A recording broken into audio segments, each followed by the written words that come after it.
Well, hello, Noodlies readers. I'm really happy today to have with us McCormick's Executive Chef, Kevan Vetter. Now, Kevin's going to talk to us a little bit about something which is brand new, and it's their flavor forecast of 2013. Kevin, how are you? Fantastic. It's great to be here today. Thank you so much for making the time for Noodlies and our readers. Now, Kevin, can you tell us a little bit more about the flavor forecast and how long it's been going? Absolutely. This is a great report that McCormick's been doing for actually the past 13 years. This is our 13th edition. This is the second year that we've done a global edition. So, I've been with McCormick for about 15 years now, and I've actually been there since day one with Flavor Forecast. So it's been great to watch this report evolve over from this little nugget of an idea to this great global report. We actually translate this report now into 12 different languages. This goes over to Spain and South Africa and Mexico and Canada, and really is a great report in that it showcases McCormick's flavor thought leadership. We've got brands in 100 different countries, and we've got to reach out to consumers, to restaurants, to other consumer companies, and really just showcases how we can bring the insights from around the world. Just to give you a little kind of bit of the process that we do with the report, we actually have our culinary teams and sensory teams and marketing and insights from 7 different areas from around the world. This past year in May for the second global report, we all met in the UK. We brought in what we thought, we had some homework to do before we got together. What we wanted each region to do was bring the top 5 trends that we thought they would have looking 3 to 5 years out. So our report, we like to think is kind of a forecast of 3 to 5 years. So they brought those trends, they brought all the flavors that they thought would really kind of support those trends. And on day one, we just sat down and we had a great conversation and report out talking about what's going to impact how people are going to eat over the next 3 to 5 years. And what a great, robust day of conversation that was. Wow. And what happened? Yep. Go ahead.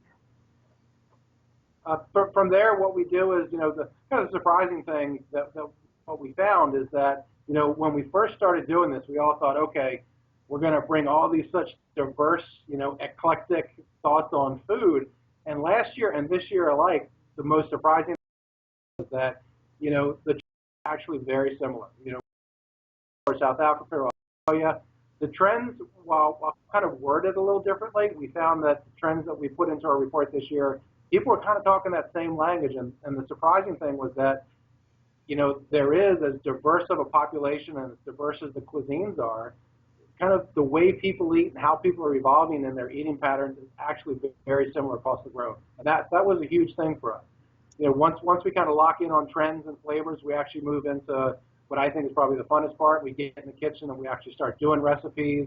We're taking those ideas that we brought and we bring into life, in recipes and flavor. And at the end of the day, the 2013 report, which is going to launch very soon, really showcases the way people are eating, and gives great examples of some of the ingredients and the flavors that we think are really going to start to work their way towards the mainstream over the next 3 to 5 years.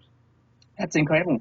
Now, it must have been quite a fun day to be together with like-minded people talking about something you love. It was a full week, and the whole flavor forecast process is a year-long process. It's not something that starts June 1 and turns off December 5th.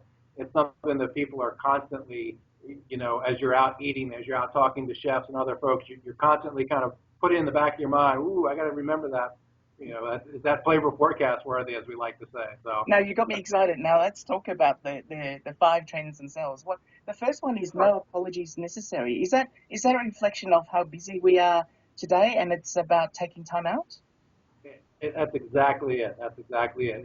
People are constantly on the go. Even when they're relaxing, they're multitasking. They've got the internet up, the iPad going, they're listening to music and probably watching a movie all at the same time. And sometimes just really hitting the brakes, and stopping it and enjoying the moment, or whether it's 15 minutes, 5 minutes, or a half a day, really taking some enjoyment and not feeling guilty about it. When people tend to either kind of indulge themselves, and whether it's chocolate or a ooey gooey sticky bun, they feel guilty, and